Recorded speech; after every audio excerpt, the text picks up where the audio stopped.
नमस्कार, माझं नाव प्राची घाडगे. आता आपण माझी वसुंधरा अभियान 4ची आपली जी टूलकिट आहे त्यामधील वायू हे दुसरं थीमॅटिक क्षेत्र समजून घेऊयात. यामधील जे निर्देशक आहेत त्यामध्ये तुम्ही जास्तीत जास्त सोप्या कृतींमार्फत गुण मिळवू शकता. जसं की जनजागृती उपक्रम आहेत, तर जसं की असे काही उपक्रम असतात की ज्यानुसार हरित सणांना प्रोत्साहन तुम्ही देऊ शकता.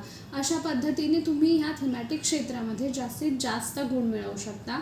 आता आपण पुढे हे थीमॅटिक क्षेत्र आणि त्यातील जे निर्देशक आहेत आणि त्यानुसार जे काही गुण आहेत ते समजून घेऊयात.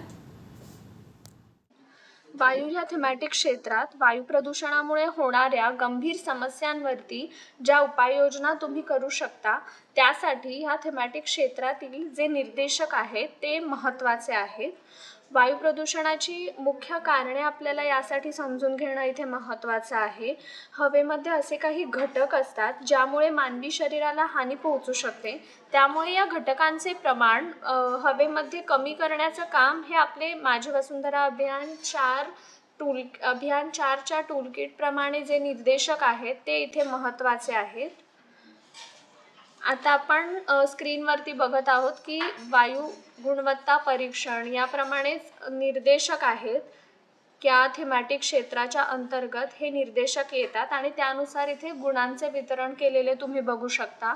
यातील एक एक निर्देशक आता आपण इथे समजून घेऊ.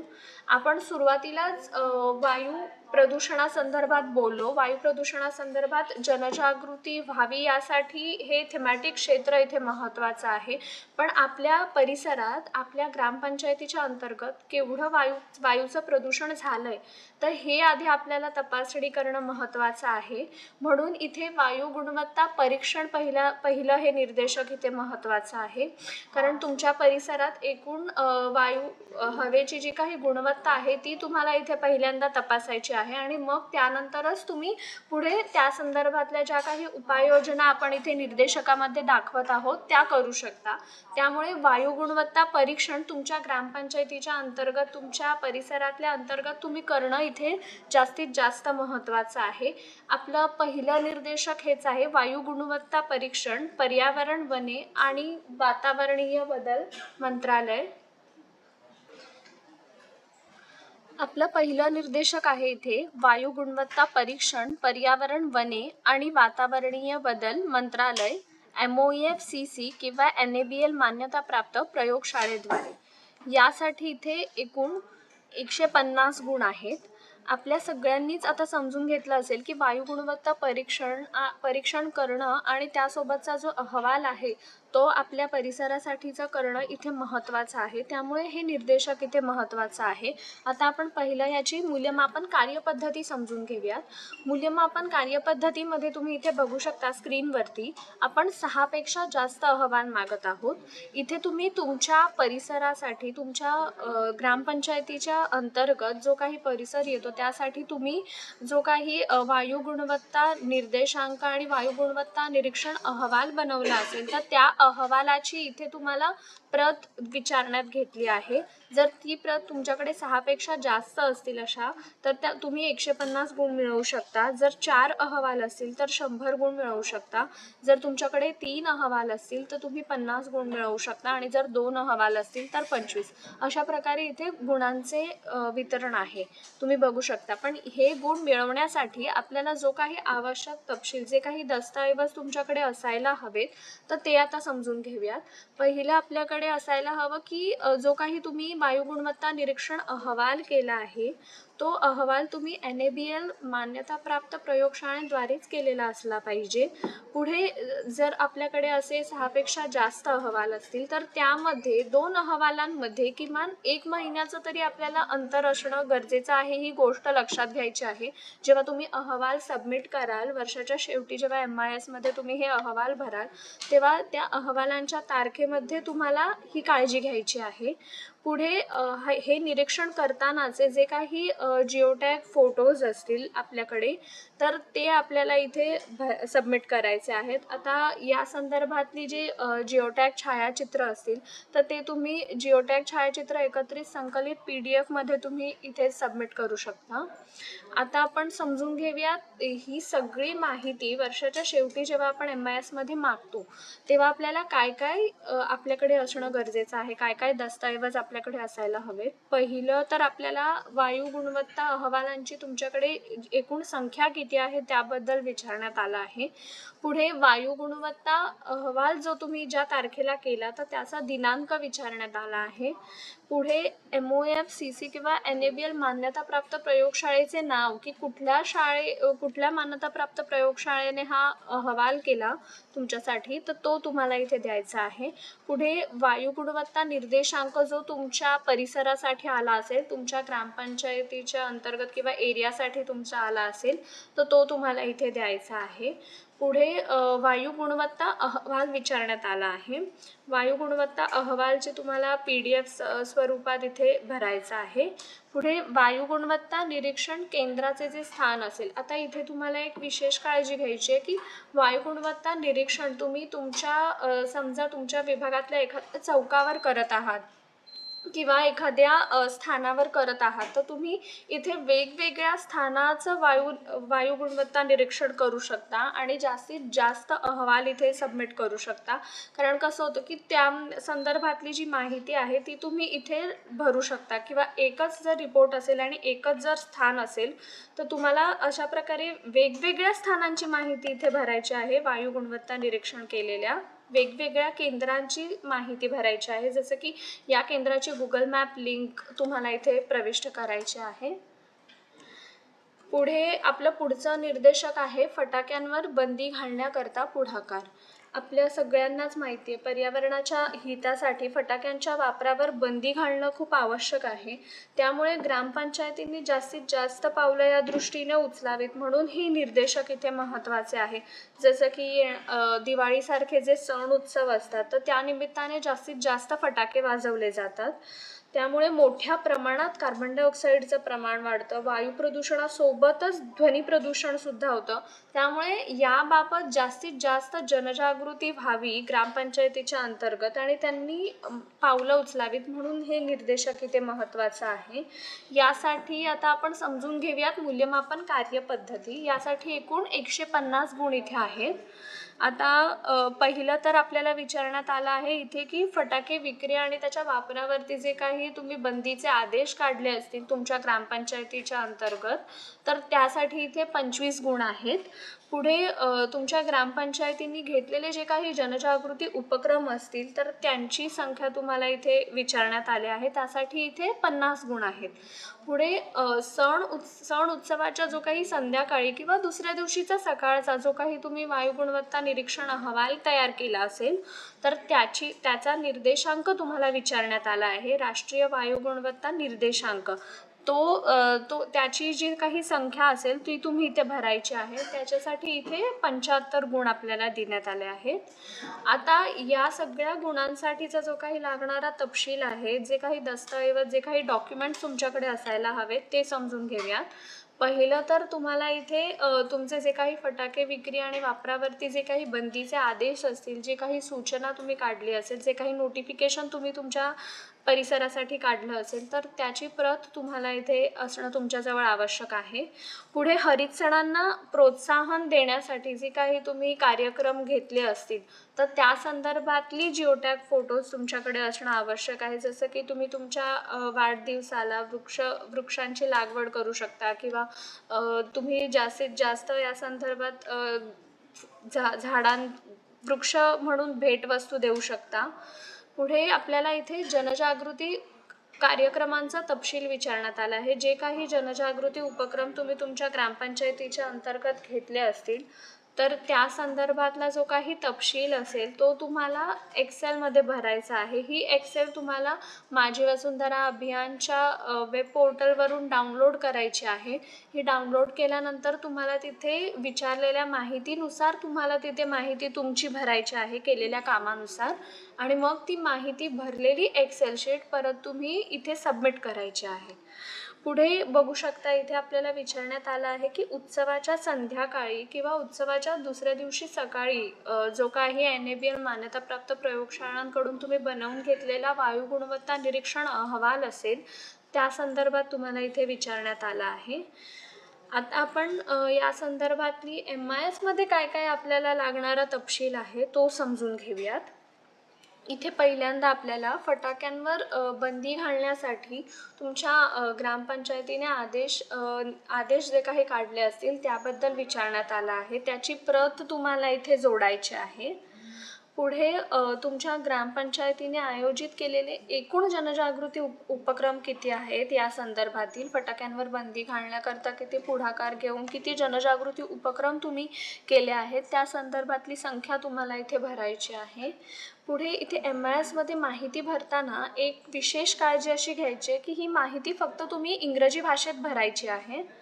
पुढे तुमच्या ग्रामपंचायतीने आयोजित केलेले जे काही जनजागृती उपक्रम असेल त्यांची जी काही माहिती असेल, जे काही डिटेल माहिती असेल, तपशील असेल तो तुम्हाला इथे विचारण्यात आला आहे.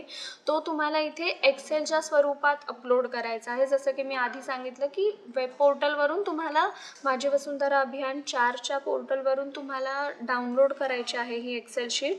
त्यामध्ये तुम्ही केलेल्या जनजागृती उपक्रमांची योग्य त्या पद्धतीने माहिती भरायची आहे. ही माहिती इंग्रजीतच असली पाहिजे आणि त्यानंतर तुम्ही ती सबमिट करू शकता. पुढे हरित सण साजरे करतानाचे जे काही तुमचे फोटोज असतील, जिओ टॅग केलेले छायाचित्र असतील तर ते तुम्ही इथे अपलोड करू शकता. पुढे उत्सवाच्या संध्याकाळी किंवा दुसऱ्या दिवशीचा जो काही वायू गुणवत्ता निरीक्षण अहवाल असेल तुमच्या परिसरासाठी, तुमच्या ग्रामपंचायतीसाठीचा तुम्ही तयार केलेला, तर तो तुम्हाला इथे सबमिट करायचा आहे. पुढे त्या अहवालानुसार जो काही वायू गुणवत्ता निर्देशांक तुमच्या भागासाठी आला असेल, तुमच्या परिसरासाठी आला असेल, तो निर्देशांक तुम्हाला इथे प्रविष्ट करायचा आहे. पुढे आपल्याला इथे ज्या उत्सवाच्या दिवशी तुम्ही वायू गुणवत्ता निरीक्षण केलं तर त्या उत्सवाचा दिनांक भरायचा आहे.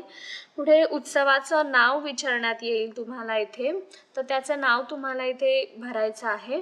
पुढे राष्ट्रीय वायू गुणवत्ता निर्देशांकानुसार जो निर्देशांक तुमचा आला असेल तुमच्या विभागासाठी तो तुम्हाला इथे भरायचा आहे. आता यासाठीची जी लागणारी नमुना एक्सेल शीट आहे ती आपण इथे बघत आहोत. अशा प्रकारची एक्सेल शीट तुम्हाला या इंडिकेटरसाठी, या निर्देशकसाठीची जी लागणारी एक्सेल शीट आहे ती तुम्हाला डाउनलोड करायची आहे आणि तुम्ही माहिती भरून सबमिट करू शकता.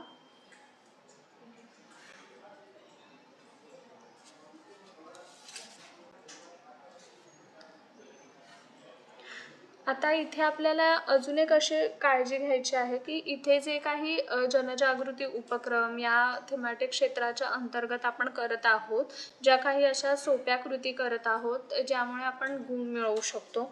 शिवाय आपण इथे ज्या कृती करत आहोत, इथे जे आपण काम करत आहोत ते आपण आकाशमध्ये सुद्धा आपण जनजागृती उपक्रमच विचारत आहोत. आकाश या थीमॅटिक क्षेत्रामध्ये सुद्धा या जनजागृती उपक्रमांची तुम्ही नोंद घेऊ शकता आणि जास्तीत जास्त गुण मिळवू शकता. आता आपण आपलं पुढचं निर्देशक बघूया. आपलं पुढचं निर्देशक आहे कृषी कचरा व्यवस्थापन, शेतीतील कचरा उघड्यावर जाळणे. यासाठी इथे एकूण 150 गुण आहेत. आपल्या सगळ्यांनाच माहिती आहे की ग्रामीण भागातील जे काही शेतातील जो काही कचरा असतो तो उघड्यावरती जाळल्यावरती हवेमध्ये कार्बन डायऑक्साईडचं प्रमाण वाढतं. कार्बन मोनॉक्साईड, सल्फर ऑक्साईड यासारखे जे घातक वायू असतात त्याचं प्रमाण वाढतं. त्यामुळे पर्यावरणावरती याची हानिकारक परिणाम होतात. त्यामुळे इथे या संदर्भातील काम जास्तीत जास्त ग्रामपंचायत म्हणून हे निर्देशक इथे महत्त्वाचं आहे. आता या निर्देशकामध्ये आपण समजून घेऊयात आधी यासाठीची मूल्यमापन कार्यपद्धती. मूल्यमापन कार्यपद्धतीमध्ये आपल्याला पहिलं विचारण्यात आलं आहे की पिकांचे अवशेष जाळण्यावरती जे काही बंदीचे आदेश तुम्ही तुमच्या ग्रामपंचायतीसाठी काढले असतील तर त्यासाठी एकूण इथे 50 गुण आहेत. पुढे कृषी कचरा व्यवस्थापनासाठी जी काही जनजागृती उपक्रम तुम्ही घेतले असतील तर त्यासाठी इथे तुम्हाला 50 गुण आहेत, त्याचीसुद्धा इथे नोंद घेतली जाणार आहे. पुढे शेतकरी उत्पादक संघटनांची जी काही निर्मिती तुम्ही केली असेल तुमच्या ग्रामपंचायतीच्या अंतर्गत तर त्या संदर्भात तुम्ही केलेल्या कामाची इथे दखल घेतली जाणार आहे. जसं की शेतातील कचरा संकलन व त्यातून पॅलेटचं उत्पादन जर तुम्ही केलं असेल किंवा नारळापासून कोकोपीटची निर्मिती जर तुम्ही केली असेल तर त्या संदर्भात इथे 50 गुण आहेत. आता या सगळ्या गुणांसाठीचे जे काही दस्तऐवज तुमच्याकडे असणं अपेक्षित आहे ते आपण समजून घेऊयात. पहिलं तर आपल्याला जे काही कृषी कचरा व्यवस्थापनासाठी पिकांचे अवशेष जाळण्यावरती बंदीचे जे काही आदेश तुम्ही काढले असेल, जी काही सूचना तुम्ही काढली असेल तुमच्या परिसरासाठी, तुमच्या ग्रामपंचायतीसाठी, तर त्या संदर्भात तुम्हाला इथे विचारण्यात आलं आहे. पुढे शेतकरी उत्पादक संघटनांची निर्मिती तुम्ही केली असेल तर त्या संदर्भातील शेतातील कचरा संकलन व त्यातून पॅलेटचं निर्मिती केली असेल किंवा नारळापासून कोकोपीटची निर्मिती तुम्ही केली असेल तर त्या संदर्भात इथे माहिती विचारण्यात आली आहे. त्यामुळे हे सगळे दस्तऐवज तुम्ही केलेल्या कामांचे तुमच्याकडे असणं इथे अपेक्षित आहे. पुढे कृषी कचरा व्यवस्थापनासाठी जे काही जनजागृती उपक्रम तुम्ही राबवले असतील तुमच्या ग्रामपंचायतीच्या अंतर्गत तर त्या उपक्रमांची जिओटॅग केलेली छायाचित्र तुमच्याकडे असणं अपेक्षित आहे. आता तुम्ही इथे असं करू शकता की तुम्ही तुमच्या विभागातील तुमच्या परिसरातील सगळ्या शेतकऱ्यांना एकत्रित आणून त्यांना कृषी कचरा व्यवस्थापनाबाबत प्रशिक्षण देऊ शकता किंवा एखादी छोटीशी अशी कार्यशाळा या संदर्भातील तुम्ही घेऊ शकता. तर तुम्ही हे जे काही उपक्रम केले असतील या क्षेत्रात तर तुम्ही या सगळ्या उपक्रमांची तुम्हाला इथे नोंद करायची आहे. आता आपण पुढे बघूयात यासाठी वर्षाच्या शेवटी जो काही MIS मध्ये आपण तपशील मागतो त्याबद्दलची माहिती. पहिलं तर आपल्याला इथे पिकांचे अवशेष किंवा कृषी कचरा जाळण्यावरती जे काही बंदीचे तुम्ही आदेश काढले असतील तर त्या संदर्भात विचारण्यात येईल. त्याची प्रत तुम्हाला इथे जोडायची आहे. पुढे कृषी कचरा व्यवस्थापनासाठी घेतलेल्या एकूण उपक्रमांची संख्या तुम्हाला विचारण्यात आली आहे, जनजागृती उपक्रमांची. पुढे कृषी कचरा व्यवस्थापनासाठी जे काही तुम्ही उपक्रम घेतले आहेत तर त्यांचा जो काही तपशील आहे, जी काही डिटेल माहिती आहे ती तुम्हाला इथे भरायची आहे. ही तुम्हाला माहिती इथे एक्सेलच्या स्वरूपात भरायची आहे. यासाठीची जे काही आपली नमुना एक्सेल शीट असेल ती आपण पुढे बघूया. पण त्याआधी आपण इथे पिकांच्या अवशेषांचा योग्य वापर जो काही केला असेल तुम्ही तर त्या संदर्भातली सुद्धा माहिती तुम्हाला इथे PDF मध्ये अपलोड करायची आहे. पुढे कृषी कचरा व्यवस्थापनासाठी घेतलेले जे काही जनजागृती उपक्रम असतील तर त्या उपक्रमांसाठीचे जे काही जिओटॅग केलेली छायाचित्र तुमच्याकडे असतील संकलित स्वरूपात ते PDF मध्ये तुम्हाला अपलोड करायचं आहे. पुढे इथे आपण बघू शकतो आपल्याला बायोमास एकत्रीकरण आणि पॅलेट किंवा कोकोपीटच्या उत्पादनासाठी जी काही FPOची निर्मिती केली असेल तुम्ही तर त्या संदर्भातले जे काही दस्तऐवज तुमच्याकडे असतील तर ते तुम्हाला इथे जोडायचे आहेत. आता इथे काळजी घ्यायची आहे की हे दस्तऐवज कुठल्याही प्रकारचे असू शकतात. जसं की तुम्ही जी काही FPOची निर्मिती केली आहे तर त्या निर्मितीचे जे काही पत्र तुमच्याकडे असतील तर ते पत्र तुम्ही इथे जोडू शकता किंवा जर FPO संदर्भात तुमच्या बैठका झाल्या असतील, तुमच्या मीटिंग्स झाल्या असतील तर त्या बैठकीचे इतिवृत्तसुद्धा तुम्ही जोडू शकता इथे किंवा तुम्ही या संदर्भातील काही व्यवहार केले असतील तर या व्यवहाराची सुद्धा कागदपत्रे तुम्ही इथे जोडू शकता. त्यामुळे इथे माहिती भरताना तुम्हाला विशेष काळजी घ्यायची आहे. पुढे आपण बघूयात आपली नमुना एक्सेल शीट. ही नमुना एक्सेल शीट तुम्हाला माझी वसुंधरा अभियान 4च्या पोर्टलवरून डाउनलोड करून घ्यायची आहे. त्यानंतर इथे विचारल्याप्रमाणेच तुम्ही घेतलेल्या जनजागृती उपक्रमांची माहिती भरायची आहे आणि तुम्ही ती माहिती सबमिट करू शकता. आपलं पुढचं निर्देशक आहे इथे गॅस कनेक्शन. यासाठी एकूण 100 गुण आहेत. आपल्या सगळ्यांनाच माहिती आहे की ग्रामीण भागात स्वयंपाकासाठी जो काही लाकूड आणि शिण्यांचा वापर करण्यात येतो त्यामुळे भयानक असे प्रदूषणाने भरलेले जे काही घटक असतात ते हवेत सोडले जातात. त्यामुळे हृदयरोगासारख्या आजार बळावण्याची सुद्धा शक्यता असते. त्यामुळे गॅस जोडणीकडे जास्तीत जास्त ग्रामपंचायतींनी लक्ष केंद्रित करावं, म्हणून हे निर्देशक इथे महत्त्वाचं आहे. आता या निर्देशकाशी जोडलेली आपली प्रधानमंत्री उज्ज्वल योजनासुद्धा आहे. या योजनेअंतर्गत महिलांना घरगुती LPG गॅस सिलेंडर देण्यात येतात. त्यामुळे वायू प्रदूषण कमी होण्यास मदत होते. कार्बन उत्सर्जनसुद्धा कमी होतं. त्यामुळे हे निर्देशक इथे महत्त्वाचं आहे. आता आपण समजून घेऊयात या निर्देशकासाठीची जी काही मूल्यमापन कार्यपद्धती आहे आणि त्यासाठी जे काही गुण आहेत ते. पहिलं आपल्याला माहिती असणं आवश्यक आहे इथे की माझी वसुंधरा अभियान 4च्या दरम्यान आपला जो काही कालावधी आहे या दरम्यान घरांमध्ये किती नवीन गॅस जोडणी झाली, तर किती घरांमध्ये नवीन गॅस जोडणी या दरम्यान झाली याची संख्या आपल्याला टक्केवारीमध्ये इथे विचारण्यात आली आहे. पुढे माझी वसुंधरा अभियान 4च्या पूर्वी किती घरांमध्ये गॅस जोडणी होती, तर त्या घरांची टक्केवारी एकूण इथे विचारण्यात आली आहे.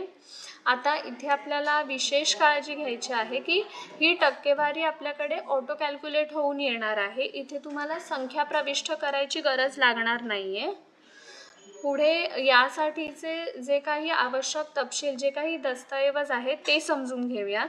पहिलं तर तुम्हाला इथे तुमच्या ग्रामपंचायतीच्या अंतर्गत एकूण घरांची संख्या माहिती असणं गरजेचं आहे. पुढे स्वयंपाकासाठी गॅसचा वापर करणारी एकूण घरं किती आहेत, तर त्यांची टक्केवारी इथे आपण विचारात घेत आहोत. या टक्केवारीमध्ये आपण LPG किंवा बायोगॅस स्वरूपातील जरी असतील इथे, तर आपण त्यांनासुद्धा इथे घेत आहोत. पुढे जो काही MIS साठीचा जो काही आवश्यक तपशील आपल्याला लागणार आहे तर तो समजून घेऊयात. यामध्ये आपण बघत आहोत की माझी वसुंधरा अभियान 4च्या दरम्यान जी काही गॅस जोडणी झाली, जसं की 1 एप्रिल 2023 ते 31 मार्च 2024च्या दरम्यान जी काही गॅस जोडणी तुमच्या ग्रामपंचायतीच्या अंतर्गत झाली, तर त्यांची संख्या तुम्हाला इथे विचारण्यात आली आहे एकूण. पुढे माझी वसुंधरा अभियान 4च्या पूर्वी जी काही गॅस जोडणी झालेली तुमच्या ग्रामपंचायतीच्या अंतर्गत, तर अशी किती एकूण घरं आहेत, तर त्यांची संख्या तुम्हाला इथे विचारण्यात आली आहे. आता तुम्हाला इथे संख्या भरतानाच विशेष काळजी घ्यायची आहे, कारण इथे जसं तुम्ही संख्या भराल त्यानुसार तिथे ऑटो कॅल्क्युलेट होऊन टक्केवारी येणार आहे. त्यामुळे तुम्ही संख्या भरतानाच विशेष काळजी घ्यायची आहे. पुढे स्थानिक स्वराज्य संस्थेतील एकूण घरांची संख्या तुम्हाला विचारण्यात आली आहे की एकूण घरं किती आहेत. यावरून तुमची टक्केवारी तिथे ऑटो कॅल्क्युलेट होऊन येणार आहे.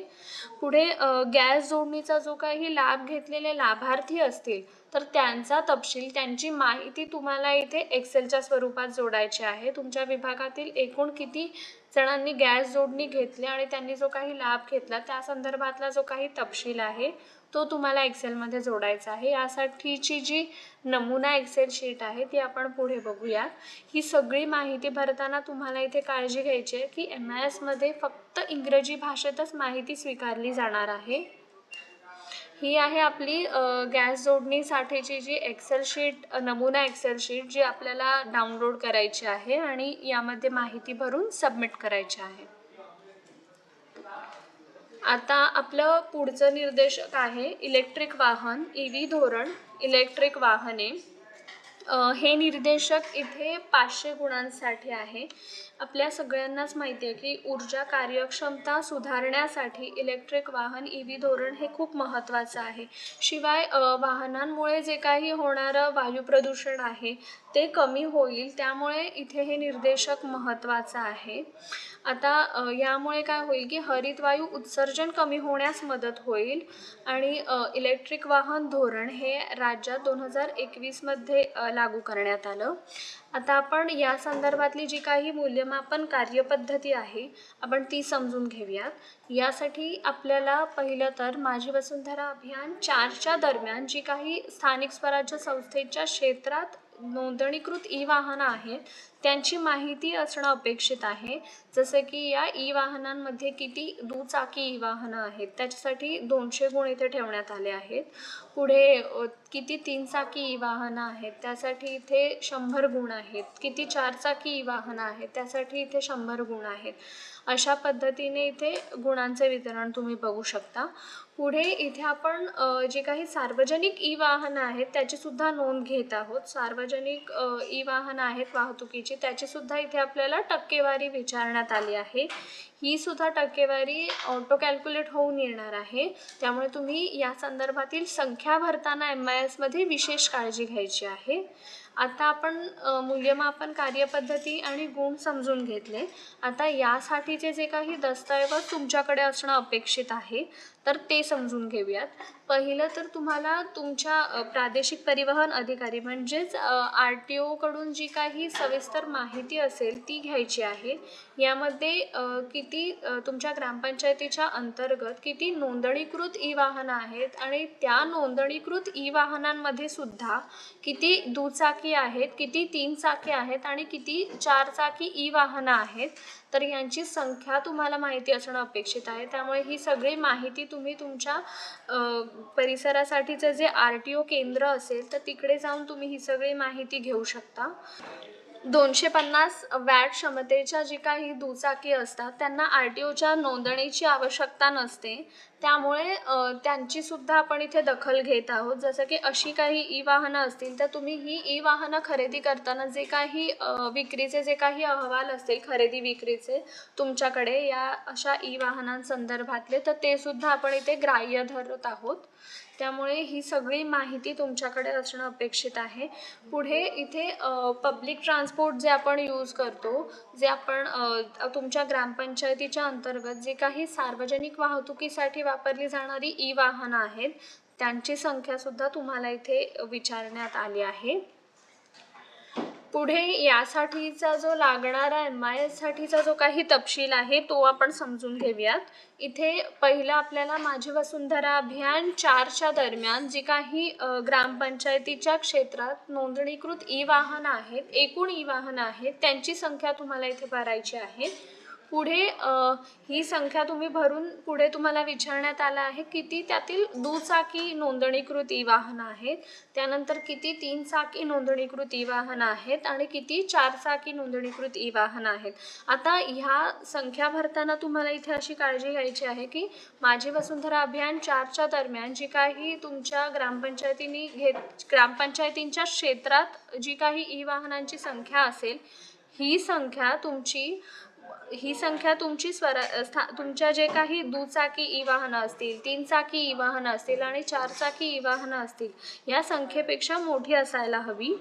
आता इथे बघू शकता आपल्याला विचारण्यात आलं आहे जो काही RTOचा अहवाल आपल्याला भेटला असेल 250 वॅटपेक्षा 250 क्षमतेच्या अधिक ई वाहनांसाठी तो तुम्हाला इथे भरायचा आहे. त्याची माहिती तुम्हाला इथे भरायची आहे. आता ही संख्या भरताना इथे विशेष काळजी घ्यायची आहे कारण या संख्या तुम्ही भरल्या असतील तर त्यानुसारच टक्केवारी ऑटो कॅल्क्युलेट होऊन येणार आहे. पुढे सार्वजनिक वाहतुकीसाठी जी काही वापरली जाणारी एकूण वाहने असतील तर त्यांची संख्या तुम्हाला इथे विचारण्यात आली आहे. पुढे सार्वजनिक वाहतुकीसाठी वापरल्या जाणाऱ्या ई वाहनांची संख्या विचारण्यात आली आहे. आता ह्या संख्येनुसारच तुमची टक्केवारी तिथे ऑटो कॅल्क्युलेट होऊन येणार आहे. त्यामुळे इथे तुम्ही संख्या भरतानाच विशेष काळजी घ्यायची आहे आणि जिथे पर्सेंटेजवाला कॉलम असेल जिकडे टक्केवारी विचारण्यात आली असेल तिकडे तुम्हाला संख्या प्रविष्ट करायची गरज लागणार नाही आहे. पुढे सार्वजनिक वाहतुकीसाठी जी काही ई वाहनं तुमच्याकडे असतील तर त्यांच्या एकूण संख्येचा एकूण अहवाल तुम्हाला मागितलेला आहे जो की RTO ऑफिसमधून तुम्हाला मिळालेला असेल तो. आता इथे माहिती भरताना तुम्हाला लक्षात घ्यायचं आहे की ही सगळी माहिती ही इंग्रजी भाषेतच असायला हवी. आपलं पुढचं निर्देशक आहे इलेक्ट्रिक वाहन चार्जिंग स्टेशन्स. इलेक्ट्रिक वाहनांसाठी मुख्य पायाभूत सुविधांमध्ये इलेक्ट्रिक चार्जिंग स्टेशन्सची महत्त्वपूर्ण भूमिका आहे. जसं की वाहतूक हे वायू प्रदूषणाचं प्रमुख कारण आहेच, पण आता आपण ई वाहनांसंदर्भात इथे विचार करत आहोत. तर त्यामुळे मुख्य पायाभूत सुविधा त्यासाठी लागणारे इलेक्ट्रिक वाहन चार्जिंग स्टेशन आहे. त्यामुळे या सुविधा वाढवण्याकरिता ग्रामपंचायतींनी जास्तीत जास्त लक्ष केंद्रित करावं, म्हणून हे निर्देशक इथे महत्त्वाचं आहे. आता यासाठीची जी लागणारी मूल्यमापन कार्यपद्धती आहे ती समजून घेऊया गुणांसकट. पहिलं इथे आपल्याला विचारण्यात आलं आहे की माझी वसुंधरा अभियान 4च्या दरम्यान जी काही तयार करण्यात आलेली ई वाहन चार्जिंग स्टेशन्स आहेत तर त्यांची संख्या. त्यासाठी इथे एकूण 30 गुण आहेत. तर यामध्ये दुचाकी असतील तर त्याला 15 गुण आहेत आणि 4 चाकी असतील तर त्याला 15 गुण आहेत. आता या निर्देशकामध्ये आपण इथे अपकीपचा सुद्धा समावेश करत आहोत. जसं की तुम्ही इथे बघू शकता, म्हणजेच अपकीप म्हणजेच माझी वसुंधरा अभियान 2 आणि 3च्या दरम्यान जी काही तुम्ही उभारलेली ई वाहन चार्जिंग स्टेशन्स असतील तर त्यांची सुद्धा संख्या आणि त्यांची सुद्धा दखल आपण इथे घेत आहोत. यासाठी इथे एकूण 20 गुण आहेत. जर यामध्ये दुचाकीसाठी जर असेल हे चार्जिंग स्टेशन्स तर 10 गुण आणि जर 4 चाकीसाठी असेल तर 10 गुण आहेत. आता पुढे आपण इथे बघू शकतो की चार्जिंग स्टेशनवर जे काही कार्यरत चार्जिंग पॉईंट्स असतील तुमचे तर त्यांची सुद्धा दखल इथे घेतली जाणार आहे. त्यासाठी इथे एकूण 20 गुण आहेत. पुढे अक्षय ऊर्जेवरती जी काही चार्जिंग स्टेशन्स आहेत चालणारी तर त्यांची संख्या तुम्हाला इथे भरायची आहे. त्यासाठी इथे एकूण 30 गुण आहेत. पुढे या मूल्यमापन कार्यपद्धतीनुसार ही सगळी माहिती तुमच्याकडे असणं गरजेचं आहे, पण यासाठीचे जे लागणारे दस्तऐवज आहेत ते समजून घेऊयात. पहिलं आपल्याला यासाठीची जी एक्सेल शीट आहे ती डाउनलोड करायची आहे. त्यामध्ये तुम्हाला जे काही चार्जिंग स्टेशन्स असतील तर त्याचं स्थानाचं नाव, जे काही केंद्र असेल तुमचं, जे लोकेशन असेल तर त्याचं नाव तुम्हाला विचारण्यात येईल. पुढे पत्ता, ई वाहन चार्जिंग स्टेशन्सची जी काही गुगल मॅप लिंक असेल तर ती लिंक विचारण्यात येईल.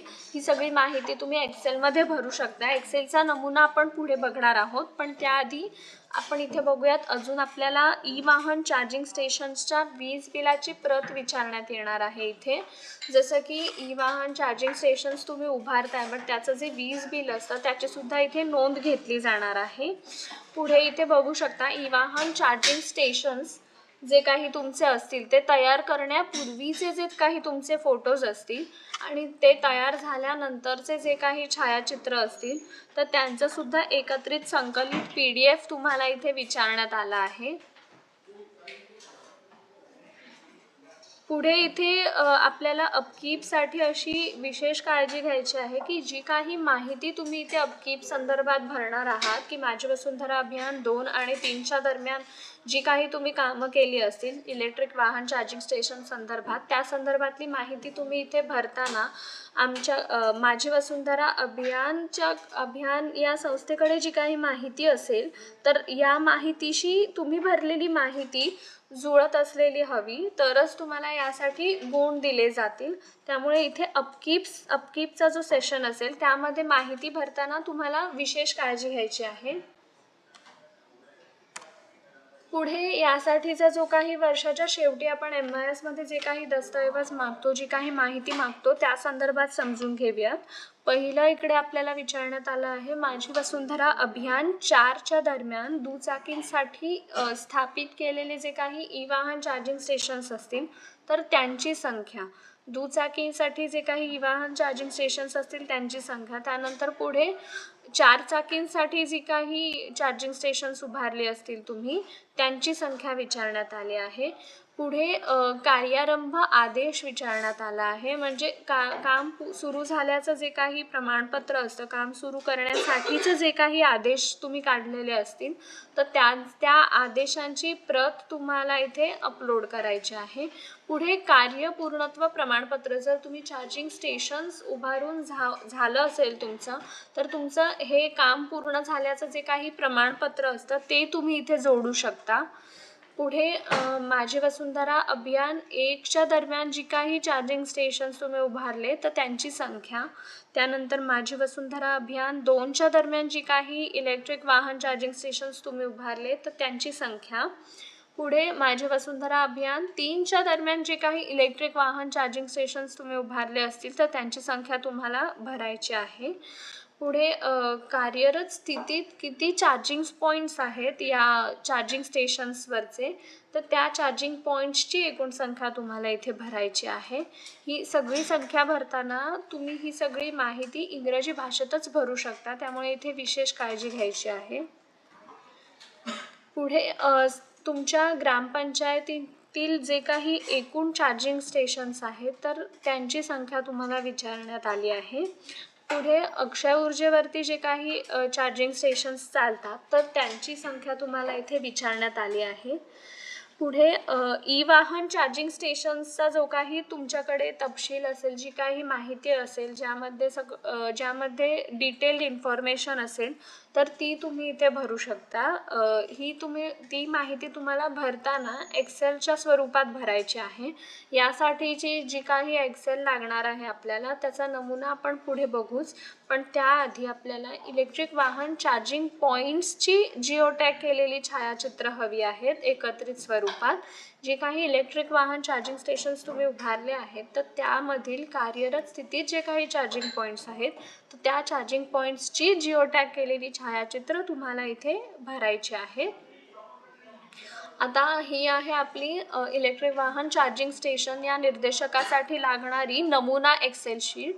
ही एक्सेल शीट तुम्ही माझी वसुंधरा अभियान 4च्या पोर्टलवरून डाउनलोड करून घेऊ शकता आणि यामध्ये जसे कॉलममध्ये माहिती विचारण्यात आली आहे त्यानुसार तुम्ही केलेल्या कामानुसार तुम्ही इथे माहिती भरू शकता आणि ही माहिती भरून झाल्यानंतर तुम्हाला वर्षाच्या शेवटी MIS आम्ही जेव्हा मागतो तेव्हा ती एक्सेल शीट तुम्हाला तिथे डाउनलोड करायची आहे. डाउनलोड करून माहिती भरून अपलोड करायची आहे. आता आपलं पुढचं निर्देशक आहे वातावरणीय बदल, क्लायमेट चेंज, जनजागृती. हे आपलं यावर्षीचं नवीन निर्देशक आहे. या निर्देशकासाठी इथे एकूण 200 गुण आहेत. आपल्या सगळ्यांनाच माहिती आहे की ग्रीन हाऊस वायूंमुळे जे काही ग्लोबल वॉर्मिंग होत आहे, भयानक दुष्काळ होतोय, तापमान वाढ होते आहे, कार्बन डायऑक्साईड उत्सर्जनचं प्रमाण वाढलेलं आहे, त्यामुळे तापमानात वाढ झालेली आहे.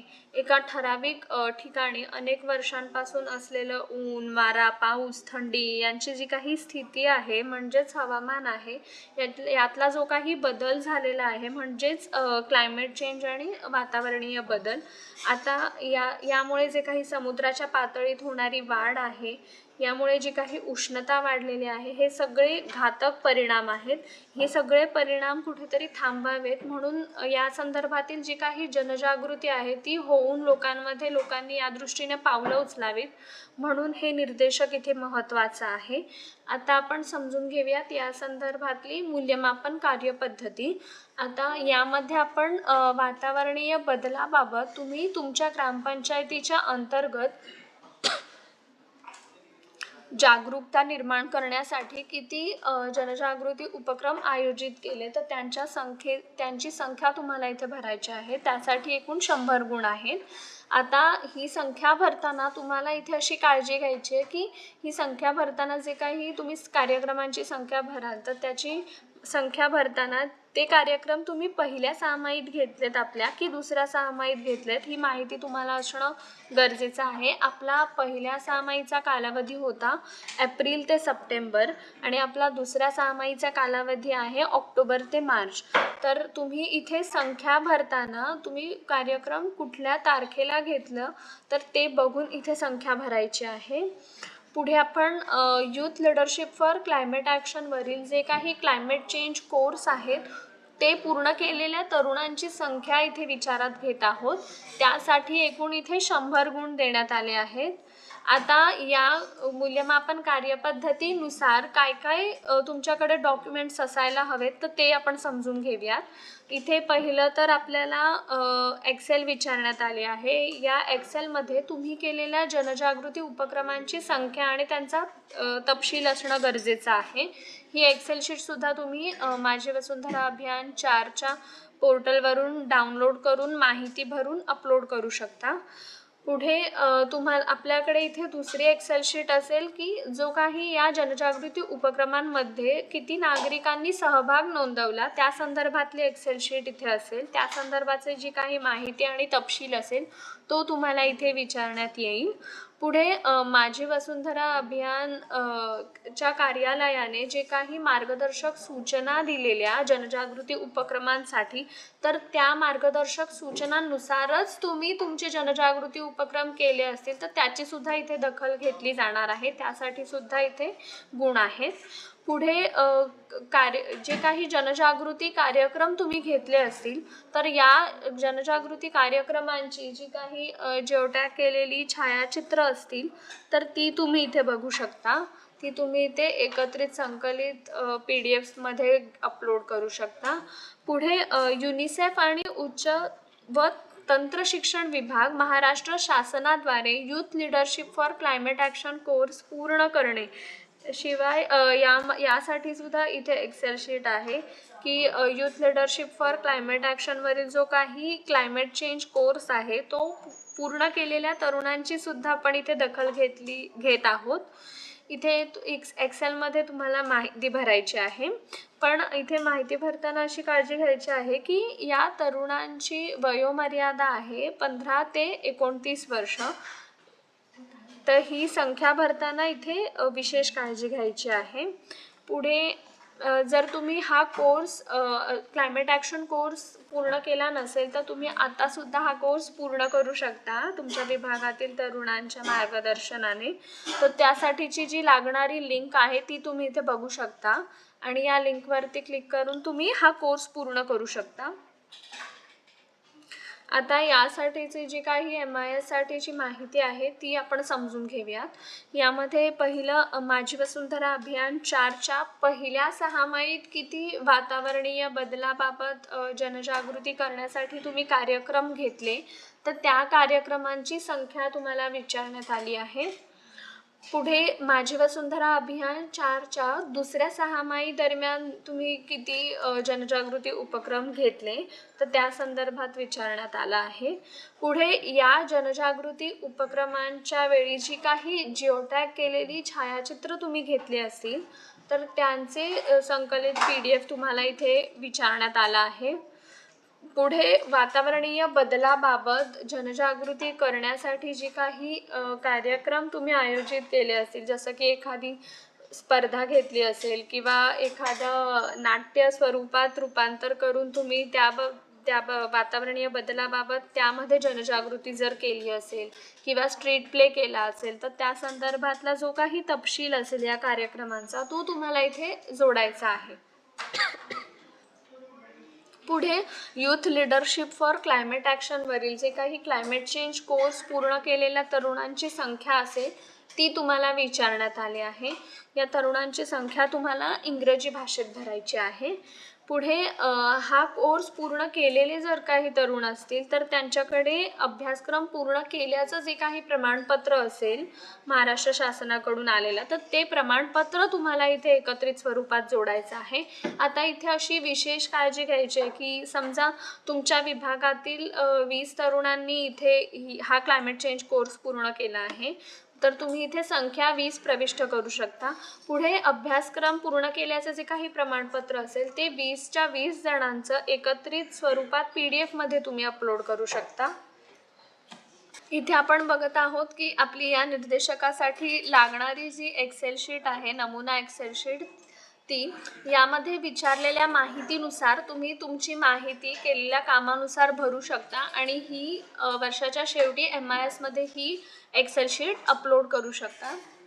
आता इथे आपलं वायू हे थीमॅटिक क्षेत्र पूर्ण होत आहे. तरीही या संदर्भातील जर तुम्हाला अजून काही प्रश्न असतील तर तुम्ही आपले विभागीय तांत्रिक तज्ज्ञ यांना संपर्क साधू शकता किंवा माझी वसुंधरा अभियानच्या कार्यालयात संपर्क साधू शकता. धन्यवाद. वसुंधरा अभियान, माझी वसुंधरा अभियान.